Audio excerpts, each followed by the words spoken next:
안녕하세요. 미스토리입니다. 오늘은 폴 크루그먼의 마지막 강의입니다. 우리 사회의 가장 위협적인 문제인 기후변화에 대해 이야기했는데요. 폴 크루그먼이 보는 기후변화 문제와 인류의 미래는 어떨까요? 폴 크루그먼의 마지막 수업, 궁극의 문제, 지금부터 시작합니다. 기후변화는 지구의 가장 거대한 위협이자 인류가 처음으로 겪는 큰 규모의 위협입니다. 온실가스 배출, 지구온난화는 단순한 슬로건이 아닌 실질적인 위협이죠. 경제학적인 얘기를 잠깐 해볼까요? 경제학적 관점에서 봤을 때 시장의 기능이 정상적으로 작동하기 위해서 어떤 부분은 반드시 정부가 개입해야 합니다. 그중 가장 중요하게 다뤄야 할 것은 외부 효과입니다. 외부 효과란 쉽게 말해서 어떤 활동이 시장 밖에서 제3자에게 영향을 미치는 것을 말하는데요. 예를 들어 길거리에서 흡연을 하면 다른 사람들이 피해를 입겠죠. 이것이 부정적 외부 효과입니다. 그리고 가장 심각한 부정적 외부 효과는 환경오염입니다. 폴 크루그먼은 외부 효과의 가장 간단한 해결책은 규제라고 말합니다. 법으로 금지할 수도 있지만 경제적 인센티브를 부여할 수도 있죠. 공해세를 부과하거나 환경오염권을 구매하는 것처럼요. 1980년대 가장 큰 환경 문제는 산성비였습니다. 석탄연료 발전소가 아황산가스를 다량으로 배출하는 문제였죠. 미국 정부는 1990년 아황산가스 배출권 거래 제도를 도입했습니다. 그리고 그 결과 아황산가스 배출이 급감하게 됐습니다. 이것은 인센티브를 이용해 부정적 외부 효과를 컨트롤한 대표적인 사례로 남게 되었습니다.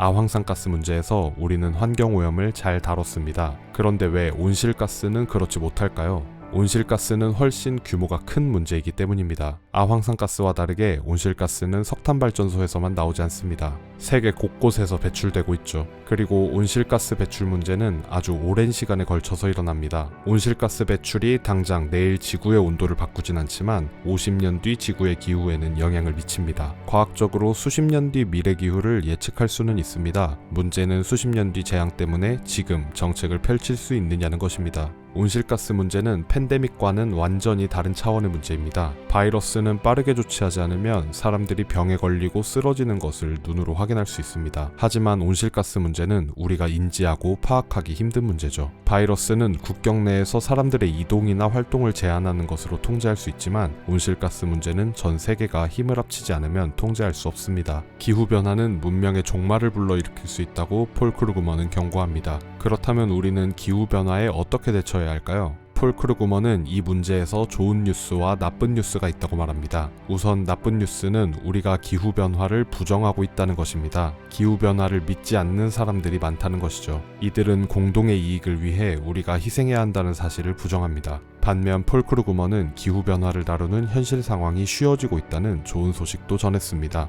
바로 친환경 에너지 기술의 발전입니다. 풍력 발전이나 태양열 발전 같은 친환경 에너지 기술은 과거보다 훨씬 저렴해졌습니다. 우리에게 가장 위험한 에너지원은 석탄을 이용한 화력 발전이라고 폴 크루그먼은 말합니다. 여기서 한 가지 의문이 생깁니다. 과연 화석연료를 소비하지 않고 현대 사회를 유지하는 방법이 있을까요? 폴 크루그먼은 그냥 사용하지 않으면 된다고 말합니다. 물론 당장의 힘든 부분도 있겠죠. 가정이나 자가용에는 충분히 전력을 공급할 수 있지만 선박이나 비행기를 운용하기는 어려울 것입니다. 하지만 에너지 기술과 배터리 기술은 계속해서 발전하고 있고 현재 과거보다 많은 것을 가능하게 합니다. 불과 10년 전 상상이 지금은 현실이 됐죠. 정치적 관점에서 기후변화를 바라볼 수 있을까요? 폴 크루그먼은 적어도 기후변화에 있어서는 표준 교과서적인 해결책이 있다고 말합니다. 바로 오염물질의 배출권을 도입하는 것이죠. 물론 정치적인 실천이 가장 어려운 일입니다. 휘발유에 공해배출세를 부과하면 수많은 운전자들이 반발하겠죠. 하지만 공해배출세 대신 녹색기술에 대한 투자 장려 정책을 세우는 것도 정치적인 실천입니다.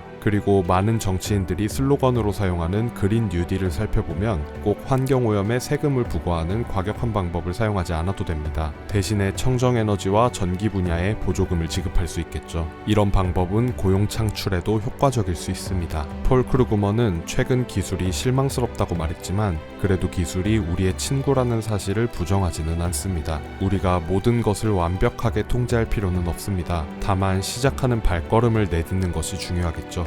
마지막으로 세계적 관점에서 기후변화를 살펴보겠습니다. 어떤 사람들은 미국이 열심히 해도 중국의 기후변화 정책이 없다면 아무 소용이 없을 것이라고 말합니다. 폴 크루그먼은 그래도 미국이 먼저 하는 것이 낫다고 말합니다.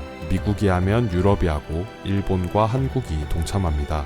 중국에 충분한 압박이 될 수 있죠. 그리고 탄소를 많이 배출하고 기후변화 정책을 거부하는 나라에 관세를 부과하는 강제적인 방법을 사용할 수 있습니다. 이것은 국제무역 규칙에도 어긋나지 않는 방법입니다. 세계무역기구 회원들이 우선 이것에 동의한다면 전 세계는 자연스럽게 따라오게 될 것입니다. 마지막으로 폴 크루그먼은 미래에 낙관적이라고 밝혔습니다. 우리는 문제를 잘 해결할 수 있고 2050년의 세상은 훨씬 좋아질 것을 믿는다고 말하며 마지막 강의를 마무리했습니다. 이렇게 폴 크루그먼의 모든 강의가 끝이 났습니다. 여기까지 오시느라 정말 고생 많이 하셨습니다. 앞으로도 필요한 정보와 지식을 현명하게 취사 선택할 수 있게 미스토리가 더 노력하겠습니다. 그럼 오늘도 좋은 하루 되세요. 유바.